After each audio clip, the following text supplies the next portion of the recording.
Red green online present. সরকার যদি risk নেয় আমাদের মারার, আমরাও প্রস্তুত আছি।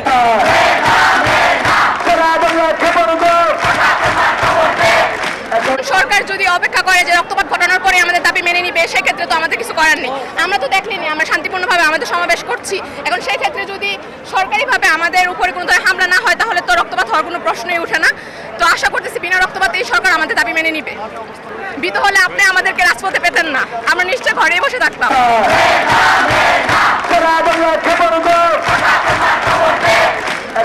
নারী কোটা চাই না, নারী কোটা চাই না। আচ্ছা, আর মেধাবীরা নিয়োগ না পাওয়ার কারণে দেশে আসা জাতীয়ভাবে কতটুকু ক্ষতিগ্রস্ত হচ্ছি আমরা? এটা তো বাংলাদেশে বর্তমানে যা অবস্থা, প্রত্যেকটা ইনস্টিটিউশন কারাপ্টেড, প্রত্যেক ইনস্টিটিউশনে হচ্ছে শুধু 5-8টা লোকজন আছে। এটা থেকে তো বোঝা যায় যে যখন শুধুমাত্র কোটার ভিত্তিতে মানুষ নিয়োগ পায়, তখনই তো বোঝা যায় যে প্রত্যেকটা জায়গায় যেখানে যে কাজটা হওয়া দরকার, যেখানে মেরুদণ্ড দেখানো দরকার, মেরুদণ্ড দেখানোর সাহস কিন্তু ওই কর্মচারী করতে পারে না। আর সে কোটার ভিত্তিতে নিয়োগ পেয়েছে, তার প্রমোশন এক উপরওয়ালার উপর আটকে আছে। বরং যখন মেধার ভিত্তিতে ছাত্ররা নিয়োগ পায়, সে সঠিক সময়ে সঠিক সিদ্ধান্তটা নিতে পারে। সেই কারণে আমরা ছাত্ররা বলছি যে মেধার ভিত্তিতে চাকরির নিয়োগ হইতে হবে।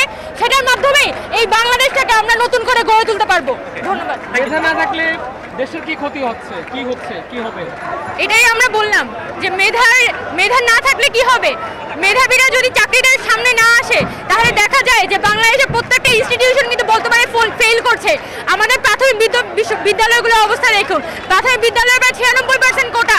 ওখানে দেখা যায় নানানভাবে অমুক আত্মীয় তমুক আত্মীয় ধরে ধরে হচ্ছে কোটাগুলো ইউজ করে তারা স্কুলে চাকরি পেয়ে যায়। আবার যদি আমরা এখানে প্রথম দ্বিতীয় শ্রেণীর ক্ষেত্রে দেখি, দেখা যায় যে অনেক ভুয়া মুক্তিযোদ্ধা তারা কিন্তু এই সার্টিফিকেটটা ইউজ করে তাদের থার্ড জেনারেশনকে বর্তমানে এই কোটার সুবিধা দিচ্ছে। এভাবে যদি তার মানে নানানভাবে লিঙ্ক লবিং করে অপরের পা চেটে চেটেই তো তারা সরকারকে সার্ভিস দিয়ে যাবে। আমরা বলতে চাই, যখন বিভিন্ন সেক্টরে মেধাবীরা নিয়োগ পায়, যখন মেধার ভিত্তিতে ছাত্ররা নিয়োগ পায়, তখন দেখা যায় ইনস্টিটিউশনগুলো মেরুদণ্ড নিয়ে দাঁড়াতে পারে। ইনস্টিটিউশনগুলোর যা কাজ, ভূমি মন্ত্রণালয়ের যা কাজ, জনপ্রশাসন মন্ত্রণালয়ের যা কাজ, তার কাজ সে করতে পারে এবং তার মেরুদণ্ড নিয়ে দেখা যায় যে কোনো সিদ্ধান্ত নিতে পারে। ধন্যবাদ। আপনারা আক্রান্ত হলে কি করবেন? আমরা 2018 সালে যখন পুলিশ হামলা করেছিল, আপনারা সবাই জানেন, পরের দিন সারা বাংলাদেশের ছাত্ররা রাস্তায় নেমে এসেছিল। পরবর্তীতে কি হয়েছে এটা সরকারও জানে, সেটা ছাত্ররাও জানে। তো সরকার যদি রিস্ক নেয় আমাদের মারার, আমরাও প্রস্তুত আছি।